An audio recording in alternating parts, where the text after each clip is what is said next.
Hello student, hello everyone. तो आप देख रहे हैं पल्लव फिजिक्स का यूट्यूब चैनल।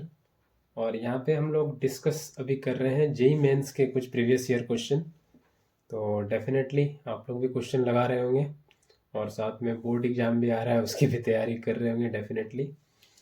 तो best of luck all of you आपके दोनों एग्जाम्स के लिए। तो चलिए हम लोग क्वेश्चन सब देख लेते हैं आज। ठीक है, आज का पहला क्वेश्चन ये है। A water drop of diameter 2 centimeter is broken into 64 equal droplets. The surface tension of water is 0.075 Newton per meter. In this process, the gain in surface energy will be। ये question 2022 जून का दिख रहा है। चलिए इसको solve करते हैं। सबसे पहले डायमीटर वाटर ड्रॉप का दिया हुआ है, तो एक डायमीटर, एक ना, ये समझ लें फिलहाल वाटर ड्रॉप, और इसका ये कुछ डायमीटर है ना, ये पूरा डायमीटर ये दिया हुआ है कितना, ये 2 सेंटीमीटर दिया हुआ है।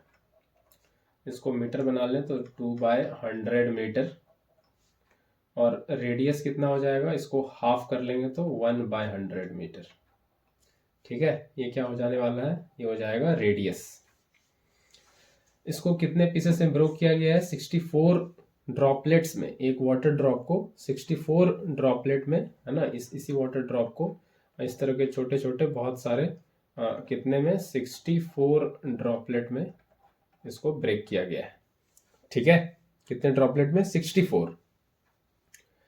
तो ये बड़ा सा ड्रॉप जब इस तरह के छोटे छोटे ड्रॉप में बदलेगा तो क्या नहीं बदलेगा, वॉल्यूम।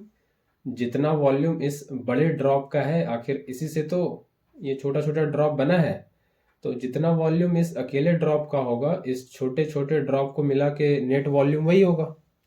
तो कह सकते हैं हम लोग यहाँ पे, क्या कह सकते हैं कि volume of one bigger drop जो ब्रेक हुआ है बहुत सारे 64 ड्रॉपलेट में, equal to volume of 64 droplets. ठीक है, तो volume of one bigger drop कितना होगा, ये हो जाएगा 4/3 पाई, इसकी रेडियस हम लोग किसको मान लिए हैं, ये आर मान लिए हैं, किसको, ये वाले बड़े ड्रॉप को। तो छोटे ड्रॉप को हम लोग कह देंगे कुछ R1। ठीक है, ये इसको मान लिए हैं बिगर ड्रॉप का रेडियस R3, और ये 64 है, तो 64 इंटू एक का रेडियस 4/3, इसको कह देते हैं R1 का क्यूब। ठीक है, जो छोटा छोटा 64 ड्रॉपलेट है उसमें ईच ड्रॉप के रेडियस को R1 कह रहे हैं। ठीक है, तो क्या क्या कैंसिल हो जाएगा, ये 4/3 पाई कैंसिल हो जाएगा पहले तो, ये पहली फुर्सत में इसको कह सकते हैं निकलो इधर से, नहीं। रेडियस कितना है, 1/100 मीटर बड़े ड्रॉप का, तो ये कितना है 1/100 मीटर, इसका क्यूब, और ये हो जाएगा 64 और इंटू R1 का क्यूब। तो यहाँ से R1 कितना आ जाएगा 1/100, और 64 को भी इधर लेते आए, ये क्यूब है, और 64 को इधर लेते आए, ये हो जाएगा R1 का क्यूब। और यहाँ से ये हम देख सकते हैं कि 1/100 और 1/4 लिख लें इसको, और ये हो जाएगा होल क्यूब, और ये हो जाएगा R1, है ना, और ये R1 पे पावर 3 इस तरह से। तो अब इसको कंपेयर कर लें तो ये हो जाएगा R1 कितना, 1/400, ये इतना मीटर। ठीक है, तो छोटा छोटा ड्रॉपलेट जो बना है उसमें से ईच ड्रॉपलेट का रेडियस 1/400 मीटर इतना आ जाने वाला है। ठीक है, तो अब आगे क्वेश्चन क्या कह रहा है, क्वेश्चन को देखें कि सरफेस टेंशन वाटर का दिया हुआ है 0.075, गेन इन सरफेस एनर्जी कितना होगा। ये बड़ा ड्रॉप जब छोटे छोटे ड्रॉप में टूटेगा तो सरफेस एनर्जी में गेन कितना होगा। ठीक है, तो डेफिनेटली ये बड़े ड्रॉप का वॉल्यूम क्या है, वॉल्यूम तो दोनों का ही बराबर है, लेकिन ये जो अकेला ड्रॉप है ये सरफेस एरिया कम ले रहा है, नहीं, अकेला ड्रॉप है तो सरफेस एरिया कम कवर कर रहा होगा। ज़्यादा ड्रॉप में टूट गया है तो ये ज़्यादा एरिया लेगा। इसको ऐसे समझ सकते हैं कि आप अपने रूम में बेड पे बुक सारा फेंके हुए हैं तो वो ज़्यादा एरिया ले रहा है, और सारे को पाइल करके एक जगह रख दें तो वो कम कम एरिया लेगा। एरिया क्या होता है, सरफेस ऑक्यूपाइड। तो ये अकेला ड्रॉप कम एरिया ले रहा है, ये ज़्यादा ड्रॉप में तोड़ दिया इसको तो ये ज़्यादा एरिया लेगा, तो सरफेस एनर्जी डेफिनेटली बढ़ेगा, नहीं। तो गेन इन सरफेस एनर्जी पूछा है, तो गेन इन सरफेस एनर्जी, तो सरफेस एनर्जी कहाँ से आएगा, तो ये फॉर्मूला पहले बताया आपको, सरफेस टेंशन होता है change in energy potential energy divided by change in area. तो ये जो चेंज इन एनर्जी है surface tension into change in area, यहाँ से आएगा गेन इन एनर्जी। तो सरफेस टेंशन तो फिक्स है 0.075, वाटर तो वही है। ये final area A final minus A initial. Final area किसका होगा, छोटे छोटे ड्रॉपलेट का, और इनिशियल एरिया किसका होगा, जो बिगर ड्रॉप है उसका। तो इसको लिख लेते हैं 0.075। फाइनल एरिया क्या होगा, ये होगा 4 पाई आर स्क्वायर, और आर 1 स्क्वायर माने फाइनल माने वाले को, और ये कितना है, ये इस तरह का 64 ड्रॉपलेट है, ठीक है। और यहाँ पे हो जाएगा माइनस इनिशियल एरिया कितना होगा, इनिशियल एरिया ये हो जाएगा 4 पाई आर स्क्वायर, ये हो जाएगा इनिशियल एरिया। तो इसी को सॉल्व कर लेते हैं 0.075, 4 पाई बाहर आ जाएगा, R1 अभी आया है, R1 कितना आया था, ये आया था 1/400, तो ये 1/400 का स्क्वायर और इंटू 64 और माइनस आर स्क्वायर पहले वाला कितना था 1/100, 1/100 का स्क्वायर यही था, एक बार फिर से देख ले, 1/100 बिल्कुल। तो ये आ जाएगा, और ये इसको सॉल्व करके जो फाइनली आंसर आ जाता है वो नियरली आ जाता है कितना, 2.8 इंटू 10 पे पावर -4 जूल, ये आंसर आ जाएगा। तो ये फॉर्मूला आपको पहले पता होना चाहिए, सरफेस टेंशन जो होता है ये change in energy upon change in area होता है, और यहाँ से आप निकाल सकते हैं एरिया ऑफ स्फेयर पता है 4 पाई आर स्क्वायर, और ये 64 है वैसा, तो ये 64 से मल्टीप्लाई होगा, और ये पहले का अकेला है तो 4 पाई आर स्क्वायर सिर्फ। तो समझ में आया ये, तो इसका जो पहला ऑप्शन है ये सही है बिल्कुल, ठीक है, ये पहला ऑप्शन बिल्कुल सही है। आगे बढ़ते हैं और अगले क्वेश्चन पे चलते हैं हम लोग, ठीक है, अगले क्वेश्चन पे चलते हैं, क्वेश्चन नंबर 2 देखते हैं, ठीक है। Question number 2, a mercury drop of radius 10 पे power -3 metre is broken into 125 equal size droplets. Surface tension of mercury is 0.45 Newton पर metre. The gain in surface energy, फिर से वैसा ही कुछ क्वेश्चन है, और ये 2023 का क्वेश्चन है, रिसेंट है बिल्कुल। तो इसको कर लें, तो मरकरी ड्रॉप का रेडियस सबसे पहले दे रखा है कितना, 10 पे पावर -3 मीटर, और ये कितने ड्रॉप में फिर से टूटा है 125। तो पहले ड्रॉप का फिर से वही कहानी रिपीट होगी, जो पहले मरकरी ड्रॉप का वॉल्यूम था और जो बाद में 125 ड्रॉप का वॉल्यूम होगा वो सेम होगा, क्योंकि वो उसी से आया है। तो volume of a mercury drop equal to volume of 125 droplets of mercury. तो इसको आगे के स्लाइड पे लिखते हैं, volume of a mercury drop हो जाएगा 4/3 पाई आर क्यूब, और 125 मरकरी ड्रॉपलेट 4/3 पाई R1 क्यूब, R1 कह देते हैं बाद वाले जो छोटा छोटा ड्रॉप बन रहा है उसका फिर से।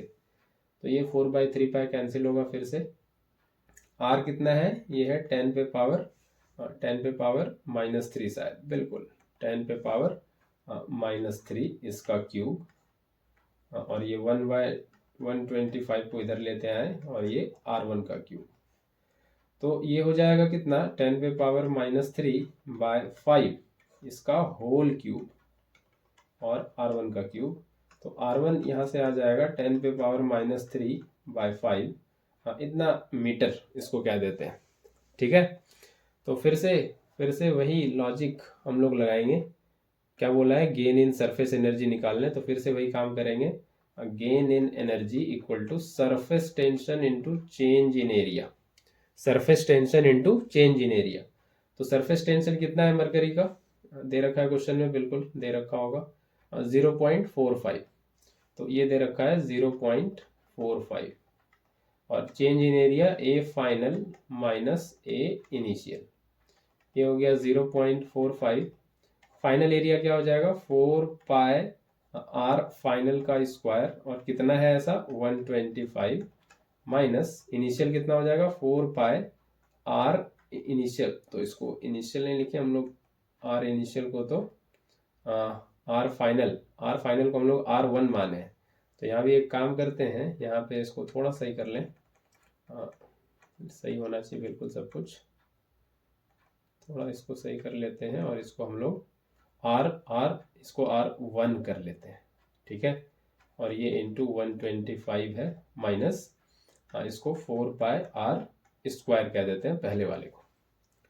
तो ये अब आगे के पेज पे कर लें इसको, चेंज इन एनर्जी ये हो जाएगा 0.45 और 4 पाई बाहर कर लें तो ये हो जाएगा 125, और आर फाइनल कितना है, आर फाइनल मतलब R1 जो अभी आया है ये कितना है 10 पे पावर -3/5, ये है 10 पे पावर -3/5 का स्क्वायर, माइनस आर जो आर है बेसिकली इनिशियल वाला आर, वो कितना था, वो था 10 पे पावर -3, यही था, एक बार कंफर्म कर लेते हैं, बिल्कुल 10 पे पावर -3 है, तो ये 10 पे पावर -3 का स्क्वायर। और ये इवेंचुअली ये पूरा जो आपको दिख रहा है सामने, ये इवेंचुअली जो सॉल्व करके आता है ये वाला, ये आता है 2.26 इंटू 10 पे पावर -5 जूल, ठीक है, 2.26 इंटू 10 पे पावर -5 जूल।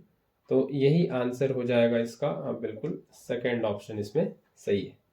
तो ये फरवरी 2023 का क्वेश्चन है, गेन इन सरफेस एनर्जी यही हो जाएगा। तो छोटे छोटे ड्रॉपलेट में जब टूटेगा तो एनर्जी, सरफेस एनर्जी बढ़ जाएगा, है ना, ठीक है। तो ठीक है, तो यहाँ से हम लोग आगे चलते हैं अगले क्वेश्चन की तरफ। तो यहाँ तक शायद आपको बिल्कुल आसान लगा होगा। तो क्वेश्चन नंबर 3 देखते हैं क्या कह रहा है। In an experiment small steel ball falls through a liquid at a constant speed of 10 centimetre per second. तो ये यहाँ से कांस्टेंट स्पीड ये फॉल कर रहा है लिक्विड से, तो यहाँ से थोड़ा आपको आइडिया लगना चालू हो जाना चाहिए, ये टर्मिनल वेलोसिटी है ना, जो स्टेडी स्पीड अटेन होता है, टर्मिनल स्पीड, टर्मिनल वेलोसिटी, उसका थोड़ा आइडिया होना चाहिए यहाँ पे। और if the steel ball is pulled upward with a force equal twice its effective weight, how fast will it move upward? तो आइए देख लेते हैं पहले क्या कह रहा है। तो ये एक लिक्विड है ना, ये एक लिक्विड है, फिर से दिस इज अ लिक्विड, और इसमें ये बॉल जो है, ये बॉल जो है ये इसमें फॉल कर रहा है, कितने स्पीड से, तो ये नीचे आ रहा है कांस्टेंट स्पीड से, कितना 10 सेंटीमीटर पर सेकेंड, और इसी को हम लोग VT है ना, टर्मिनल स्पीड कहते हैं, टर्मिनल वेलोसिटी कहते हैं, टर्मिनल वेलोसिटी। तो यहाँ पे थोड़ा टर्मिनल वेलोसिटी का कॉन्सेप्ट आना चाहिए बिल्कुल। तो ये जब है ना बॉडी जब इस लिक्विड से गिर रहा है तो इस पे नीचे एक फोर्स लग रहा है, बेसिकली जो वेट है इसका W, और ये लिक्विड में डूबा हुआ है तो इस पे एक बायंट फोर्स है ना, जो अपथ्रस्ट जिसको कहते हैं, अपथ्रस्ट कह सकते हैं, अपथ्रस्ट, ठीक है, अपथ्रस्ट ऊपर लगेगा, और जब ये लिक्विड में चलने लगेगा, ये ऑब्जेक्ट जो चल रहा है बेसिकली, इस पे एक विस्कस फोर्स भी लगेगा, विस्कस फोर्स भी लगेगा, ठीक है।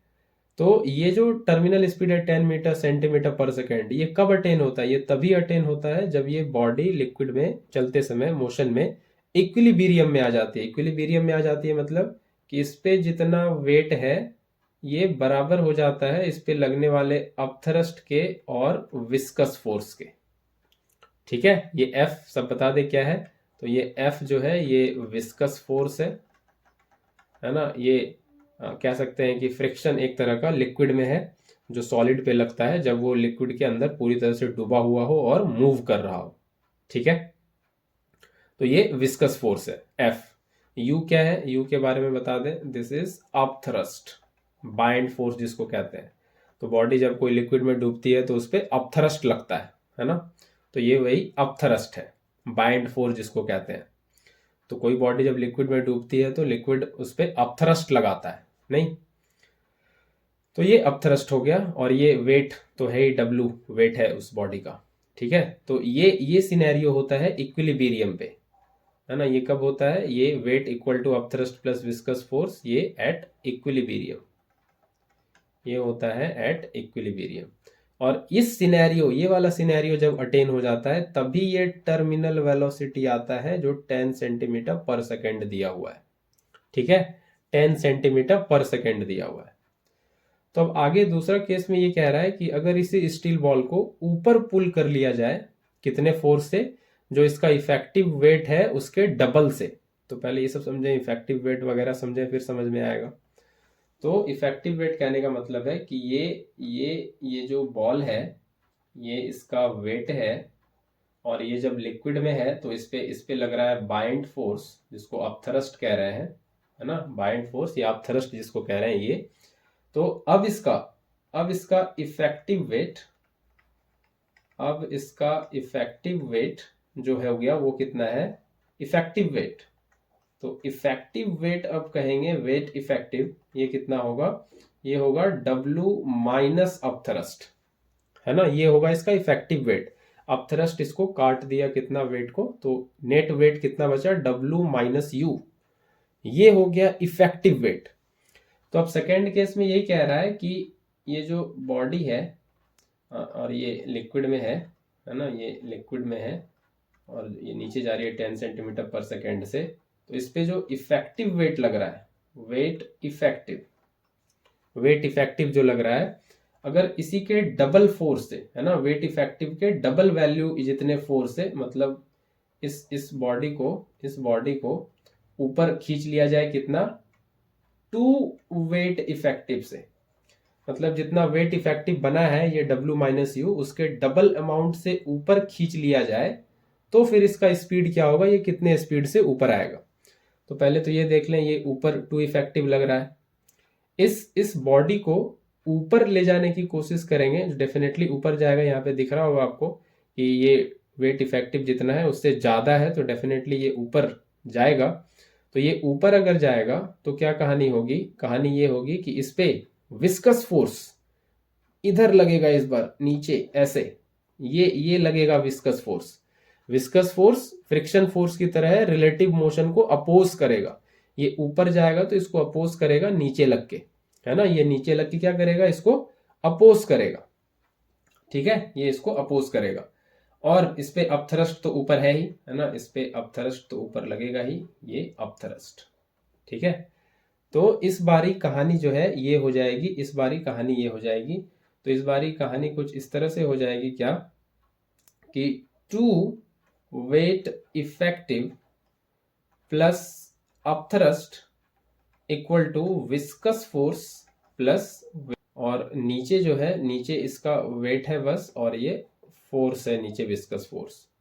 तो ये इस बार weight effective W minus U है, और ये अपथ्रस्ट है, और ये W प्लस एफ है। तो ये इस बार हो जाएगा 2 वेट, और ये वेट इधर आएगा तो वेट, और माइनस 2U प्लस यू, ये हो जाएगा माइनस यू, और ये हो जाएगा एफ। तो W हो जाएगा U प्लस एफ, ठीक है। ये इस तरह से हो जाएगा। तो यहाँ पे तो वेट इफेक्टिव फोर्स लग गया। यहाँ पे आपको लिखना है, यहाँ पे आपको लिखना है वेट, यहाँ पे तो ये वेट इफेक्टिव तो लगा, लेकिन यहाँ पे इसका वेट जो लग रहा है वो लिखना है, ठीक है। अब ये ठीक है। तो ये 2 वेट इफेक्टिव ऊपर लग रहा है, और अपथ्रस्ट तो ऊपर लगेगा ही, और नीचे क्या लग रहा है, वेट और विस्कस फोर्स लग रहा है। तो वेट इफेक्टिव कितना है, ये W माइनस यू, तो ये यहाँ पे आ गया W माइनस यू, और ये प्लस अपथ्रस्ट ये रहा, और वेट प्लस ये फोर्स नीचे की तरफ। तो ये इसको सॉल्व करके, है ना, 2 वेट माइनस 2 अपथ्रस्ट, ये अपथ्रस्ट, और ये वेट प्लस विस्कस फोर्स, ये आ रहा है। और वेट को इधर कर लें तो 2 वेट हो गया माइनस 2U, इसको प्लस यू करेंगे माइनस यू, तो weight equal to U plus F, यही आ रहा है। तो इसको कंपेयर करें प्रीवियस सिनेरियो से, तो जो पहले वेट था, है ना, पहले क्या वेट था, तो यहाँ पे देखें पहले वेट क्या था, पहले वेट था U प्लस एफ। तो वही चीज यहाँ पे बन गया है, weight equal to U plus F, same scenario बन गया है, सेम सिनेरियो बन गया है बिल्कुल, ठीक है। क्या बन गया है, बिल्कुल सेम सिनेरियो बन गया है। नहीं, सेम सिनेरियो बन गया है। तो ये जो अपवर्ड जाएगा कितने स्पीड से, 10 सेंटीमीटर पर सेकेंड से जाएगा, है ना। अपवर्ड कितने स्पीड से जाएगा, 10 सेंटीमीटर पर सेकेंड से, क्योंकि सेम कहानी है, इसके पहले जो कहानी थी यही कहानी थी, weight equal to upthrust plus viscous force, और स्पीड कितना था, 10 सेंटीमीटर पर सेकेंड। तो वही कहानी इस बार ऊपर की तरफ बन गया है। तो ऊपर कितने से जाएगा, 10 सेंटीमीटर पर सेकेंड। तो ये जो सी ऑप्शन है यहाँ पे, ये क्या हो जाएगा, सही हो जाएगा बिल्कुल, 10 सेंटीमीटर पर सेकेंड। ठीक है, तो चलिए आगे बढ़ते हैं, फटाफट से आगे बढ़ जाते हैं। देख सकते हैं क्वेश्चन नंबर 4 को देख लेते हैं। ठीक है, तो a tank with a small hole at the bottom has been filled with water and kerosene, specific gravity 0.8. The height of water is 3 meter and that of kerosene 2 meter. When the hole is opened, the velocity of fluid coming out from it is nearly velocity of fluid पूछा है। तो यहाँ पे देखिए कहानी क्या है। यहाँ पे एक सबसे पहले तो ये एक टैंक जैसा कुछ समझ लें, इसको कुछ टैंक जैसा आप समझ सकते हैं। ठीक है, ये कुछ टैंक जैसा, इसको यहाँ पे समझा जा सकता है, टैंक जैसा। ठीक है, तो ठंड काफ़ी बढ़ रही है, उसका असर दिख रहा है। ठीक है, ये टैंक जैसा कुछ समझ सकते हैं। और बॉटम में ना एक होल है, यहाँ पे ये बॉटम पे, ठीक है, ये बॉटम पे एक होल है, एक ओपनिंग है। ठीक है, ये बॉटम पे एक होल है, ओपनिंग है। ठीक है, और क्या कह रखा है यहाँ पे कि इसी से फ्लूइड बाहर आना है, इसी से लिक्विड जो भी फ्लूइड है वो बाहर आना है। तो उसका वेलोसिटी क्या होगा, यहाँ से जो लिक्विड बाहर आएगा उसका वेलोसिटी क्या होगा, वेलोसिटी ऑफ फ्लूइड क्या होगा, ये पूछा है क्वेश्चन। ठीक है, तो यहाँ पे क्या क्या है, यहाँ पे दो लिक्विड है, वाटर भी है, केरोसिन भी है। तो सबसे पहले क्या आपको वाटर का डेंसिटी पता है, वाटर का डेंसिटी है 1000 किलोग्राम मीटर पर क्यूब। और यहाँ पे एक और लिक्विड दे रखा है, मतलब केरोसिन दे रखा है, और उसका स्पेसिफिक ग्रेविटी दे रखा है 0.8। तो क्या आपको केरोसिन ये स्पेसिफिक ग्रेविटी ये पता है, तो पहले उस पर बात करनी होगी। स्पेसिफिक ग्रेविटी ये दे रखा है केरोसिन का 0.8। स्पेसिफिक ग्रेविटी रिलेटिव डेंसिटी को भी कहते हैं। तो बेसिकली स्पेसिफिक ग्रेविटी होता है कि जिसका डेंसिटी है, यहाँ पे किसका है, केरोसिन का। तो डेंसिटी ऑफ केरोसिन को जब कंपेयर करेंगे डेंसिटी ऑफ वाटर से, जिस भी किसी का डेंसिटी है ना, उसको जब वाटर के डेंसिटी से कंपेयर कर देते हैं तो वही कहलाता है स्पेसिफिक ग्रेविटी या रिलेटिव डेंसिटी। ठीक है, ये हो जाएगा 0.8, ये दे रखा है। वाटर का डेंसिटी 1000 है, तो केरोसिन का डेंसिटी हो जाएगा, डेंसिटी ऑफ केरोसिन ये कितना हो जाएगा, 0.8 इंटू 1000, ये हो जाएगा 800 किलोग्राम पर मीटर क्यूब। 800 किलोग्राम पर मीटर क्यूब ये केरोसिन का डेंसिटी हो जाएगा। तो वाटर का डेंसिटी 1000, केरोसिन का डेंसिटी 800, तो कौन ज़्यादा डेंस हुआ, वाटर। तो नीचे कौन रहेगा, नीचे रहेगा वाटर, है ना। नीचे कौन रहेगा, नीचे रहेगा वाटर। और इसके ऊपर कौन रहेगा, ऊपर रहेगा केरोसिन, ऊपर रहेगा केरोसिन। ठीक है, तो ये ऊपर है केरोसिन और ये नीचे है वाटर। ठीक है, क्योंकि वाटर जो है ये ज़्यादा डेंस है तो इसको नीचे रहना होगा, जो लाइटर है, जो लेस डेंस है वो ऊपर रहेगा, केरोसिन। तो वाटर का हाइट कितना है, तो ये जो होल रहता है ना उसको बहुत नियरली बॉटम पे ही मानते हैं लगभग, है ना।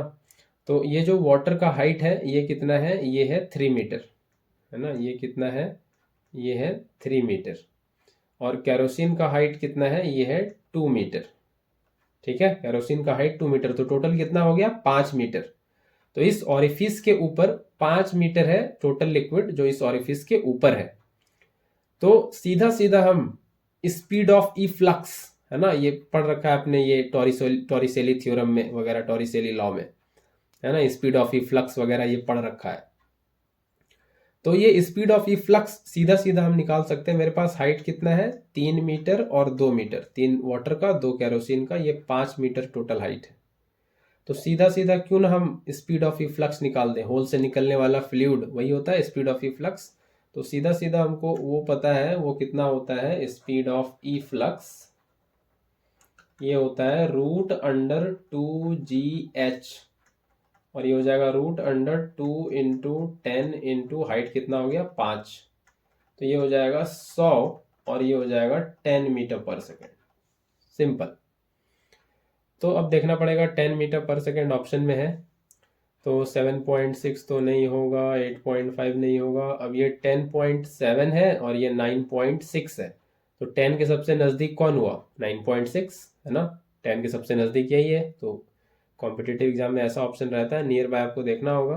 तो ये 9.6 जो है ये क्या है, सही आंसर है। ठीक है, 9.6 मीटर पर सेकेंड।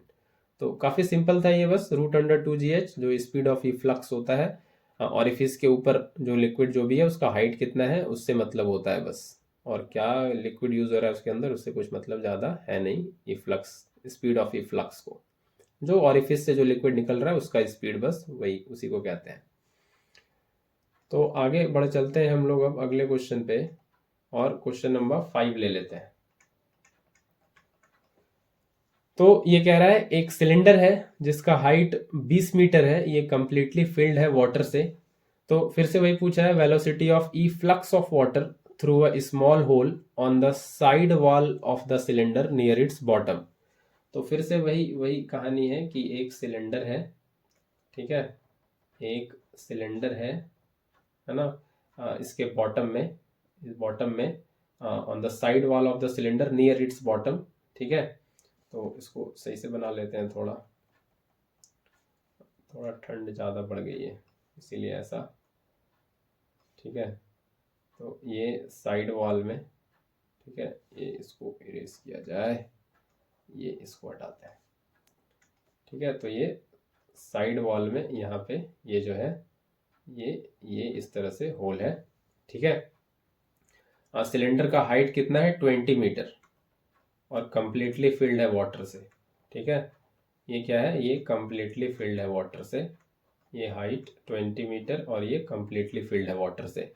तो स्पीड ऑफ ई फ्लक्स क्या होगा, तो काफ़ी आसान सा क्वेश्चन है ये तो, √2GH यही होता है, और ये हो जाएगा √2 इंटू जी का वैल्यू 10 इंटू हाइट 20, तो ये सीधा सीधा हो जाएगा √400, और 400 रूट होता है 20 मीटर पर सेकेंड, तो 20 का रूट होता है 20 होता है 400 का रूट, तो ये सीधा सीधा बी ऑप्शन आ जाएगा, ठीक है। 20 मीटर पर सेकेंड बी ऑप्शन आ जाएगा। अगले अगले क्वेश्चन पे चलते हैं। अब क्वेश्चन नंबर 6 है क्या, क्वेश्चन नंबर 6 देख लेते हैं है क्या। बिल्कुल है, तो इसको देखते हैं। तो ए 20 centimetre long capillary tube is dipped in water, तो ये कैपिलरी राइज का क्वेश्चन दिख रहा है, और वाटर राइज कर जा रहा है इसमें 8 सेंटीमीटर तक। तो पहले इस पे बात कर लें। तो एक एक ये समझ लें इस तरह से, अरे भाई सीधा बन जाओ, इतनी भी क्या ठंडी है भाई। तो ये इसमें लिक्विड है, ठीक है। इसमें वाटर, इसमें जो वाटर है इसमें डिप किया गया है कैपिलरी ट्यूब को, ठीक है। इसमें जो है कैपिलरी, अरे इसमें जो है कैपिलरी ट्यूब को डिप किया गया है, ठीक है। कैपिलरी ट्यूब को ऐसे डिप किया गया है, और जो इसमें वाटर है ना वो कितना ऊपर चढ़ गया मालूम है, वो ऊपर चढ़ गया है 8 सेंटीमीटर, मतलब यहाँ से ये फ्री सरफेस जो वाटर का है कंटेनर में, इससे कितना ऊपर चढ़ गया है, इसको क्या देते हैं कि ये इसमें ऊपर चढ़ गया है कुछ, ये यहाँ पे ऐसे मेनिस्कस है ना, ये यहाँ पे ऐसे मेनिस्कस बनाएगा, कॉनकेव मेनिस्कस, और ये कितना ऊपर है, ये है 8 सेंटीमीटर, यहाँ से फ्री सरफेस से कितना ऊपर चढ़ गया है, 8 सेंटीमीटर ऊपर चढ़ गया है पानी यहाँ पे, ठीक है। 8 सेंटीमीटर ऊपर पानी चढ़ गया है, ये एक केस है, ठीक है। और ये कैपिलरी ट्यूब कितना है, 20 मीटर ये पूरा है ना, ये 20 सेंटीमीटर का ये पूरा लॉन्ग कैपिलरी ट्यूब है। तो अब बोल रहा है कि इसको किस में रख दें, तो थोड़ा सा यहाँ पे ये भी थोड़ा समझ लें कि ये कैपिलरी ट्यूब में पानी चढ़ा, ये मेनिस्कस बना, तो यहाँ पे क्या सिनेरियो होता है, यहाँ पे ये सिनेरियो होता है कि ये जो वाटर का सरफेस टेंशन की वजह से जो फोर्स लग रहा है ना, ये मेनिस्कस के नीचे जो पूरा पानी है, इसकी वजह से वाटर का जो सरफेस टेंशन है उसकी वजह से जो फोर्स बनता है, ये सारा डेरिवेशन जब करते हैं तो बताते हैं वहां पे कि ये जो फोर्स बन रहा है वही क्या करता है, ये वाटर का जो वेट है उसको बैलेंस करता है ना। Force of surface tension balances the weight of water. ये इक्विलिब्रियम की कहानी होती है। क्या कहानी होती है कि force of surface tension, force of surface tension balances the weight of water, balances the weight of water, है ना। जो इस कैपिलरी ट्यूब में राइज किया है उसके वेट को बैलेंस करता है सरफेस टेंशन का फोर्स। ठीक है, ये ऐसे होता है S cos theta into 2πr। ये जो यहाँ पे मेनिस्कस बना है, ये वाला रेडियस, ये मेनिस्कस के साथ, ये वाला ट्यूब के साथ ये वाला रेडियस स्मॉल r। ठीक है, ये S cos theta into 2πr equals to mg। ये बनता है ये जब राइज करता है और ये मेनिस्कस बनता है तो ये सिनेरियो होता है S cos theta into 2πr equals to mg। ठीक है ना। ये ऊपर का फोर्स और ये नीचे का mg बैलेंस होता है ना। ये ऊपर का ये मेनिस्कस, ये ऊपर का, और ये S cos theta into 2πr ये बैलेंस करता है mg को।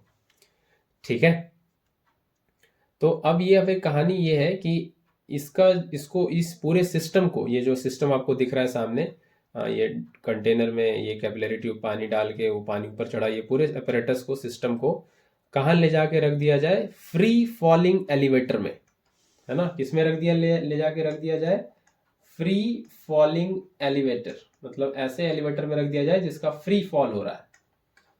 तो क्या होने लगेगा, उस सिस्टम का भी फ्री फॉल होने लगेगा? नहीं, ये जो सिस्टम है इसका भी क्या होने लगेगा, फ्री फॉल।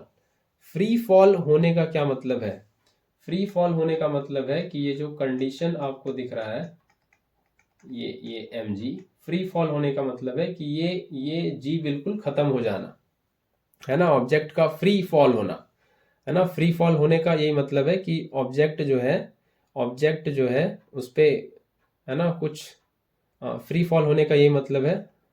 तो ये कहाँ चले गया, हाँ, हम पीछे के स्लाइड पे चले गए थे। तो फ्रीली फॉलिंग एलिवेटर, है ना, ये फ्रीली फॉल किया जा रहा है, फ्री फॉल इसका करा दिया जा रहा है। तो फ्री फॉल कराने का मतलब है कि ग्रेविटी लेस कंडीशन क्रिएट कर देना, नहीं, gravity less, freely falling elevator, है ना, फ्री फॉल कर रहा है, फ्रीली फॉलिंग एलिवेटर में रख देना। तो फिर क्या होगा, ग्रेविटी लेस कंडीशन क्रिएट कर दिया जाएगा, नहीं, फ्री फॉल करना, ग्रेविटी लेस कंडीशन क्रिएट कर दिया जाएगा। तो फिर क्या होगा, तो ये जीरो हो जाएगा यहां से, नहीं, ये क्या हो जाएगा, जीरो। ये इसको हम ऐसे समझाते हैं कि क्या आपने ये पढ़ रखा है, हाइट जो राइज करता है ये होता है 2s cos theta by r rho g, है ना। ये तो ये जब फ्री फॉल करने लगेगा तो ये हो जाएगा जीरो g, और ये जब जीरो हो जाएगा तो h क्या हो जाएगा, ये नियरली इन्फिनिटी हो जाएगा। मतलब जो मैक्सिमम पॉसिबल हाइट राइज कर सकता है ट्यूब में वो करके रहेगा। तो यहाँ पे मैक्सिमम पॉसिबल हाइट क्या है, 20 सेंटीमीटर। तो कैपिलरी राइज जो है, जो मैक्सिमम पॉसिबल कैपिलरी राइज यहाँ पे हो सकता है वो कितना होगा, वो होगा 20 सेंटीमीटर। ये यहाँ पे 20 सेंटीमीटर होगा। ठीक है, मैक्सिमम पॉसिबल राइज जो वाटर कर जाएगा इस कैपिलरी ट्यूब में, अब वो कितना कर जाएगा, 20 सेंटीमीटर। कितना कर जाएगा, 20 सेंटीमीटर। तो ये होता है height of water rise in capillary tube, 2s cos theta by r rho g। तो जब इसको फ्रीली फॉलिंग एलिवेटर में रख देंगे, जैसे मतलब कहने का मतलब हो जाएगा ग्रेविटी लेस सिनेरियो में, मतलब एकदम बिल्कुल फ्रीली फॉल करेगा वो। इस इंटायर अरेंजमेंट को जब फ्रीली फॉलिंग एलिवेटर में रख देंगे तो g कुछ असर ही नहीं होगा, नहीं, g कुछ असर ही नहीं होगा इसका। वेटलेसनेस वाला सिनेरियो जो कहते हैं, है ना, ये मैं थोड़ा बताऊं, वेटलेसनेस, वेटलेसनेस आपने पढ़ रखा है काफी दफा, कुछ वेट ही फील नहीं होना है ना, फ्री फॉल एलिवेटर का होना। फ्रीली फॉलिंग एलिवेटर क्या है? वेटलेसनेस वाला कंडीशन है ना। फ्रीली फॉलिंग एलिवेटर क्या है? वेटलेसनेस। फ्रीली फॉलिंग एलिवेटर ये बिल्कुल वही सिनेरियो है, वेटलेसनेस वाला सिनेरियो। ठीक है, ये कैसा सिनेरियो है? वेटलेसनेस वाला सिनेरियो है। तो ये पूरा जी यहाँ पे कुछ रहेगा नहीं है ना। वेटलेसनेस मतलब ये जो एम जी है ये टेंडिंग टू जीरो, ये जीरो हो जाएगा बेसिकली। तो ये जीरो हो जाएगा, तो ये जीरो हो जाएगा, एम जीरो हो नहीं सकता, तो बेसिकली जी जीरो हो जाएगा। तो ये जीरो हो जाएगा, तो ये एच इन्फिनिटी हो जाएगा, और एच इन्फिनिटी हो जाएगा मतलब जो मैक्सिमम पॉसिबल राइज हो सकता है वो होगा। और कैपिलरी ट्यूब मेरे पास यहाँ पे 20 सेंटीमीटर लेंथ का है। कितना है? 20 सेंटीमीटर लेंथ का है। तो ज़्यादा से ज़्यादा 20 सेंटीमीटर राइज करेगा, है ना। उससे ज़्यादा तो पॉसिबल नहीं है, नहीं, ज़्यादा से ज़्यादा 20 सेंटीमीटर राइज कर सकता है। तो ऑल पॉसिबल जो हाइट ले सकता है वो लेके रहेगा, ठीक है, और वो है 20 सेंटीमीटर। तो ये आपको यहाँ से ध्यान रखना है, ये height of capillary rise 2s cos theta by r rho g ये होता है, ठीक है, ये होता है। तो यही है फ्रीली फॉलिंग एलिवेटर में रखना, ठीक है, फ्रीली फॉलिंग एलिवेटर में रखना। तो कोई वेटलेसनेस वाली सिनेरियो हो जाएगी नहीं, वेटलेसनेस वाली सिनेरियो हो जाएगी, और वो बिल्कुल 20 सेंटीमीटर जो ऑल पॉसिबल राइज कर सकता है वो करेगा, है ना। ठीक है, तो ये था आज का 6 क्वेश्चन। तो आई होप आपको समझ आया होगा। मिलते हैं अगले लेक्चर में कुछ नए क्वेश्चंस के साथ। Till then, thank you.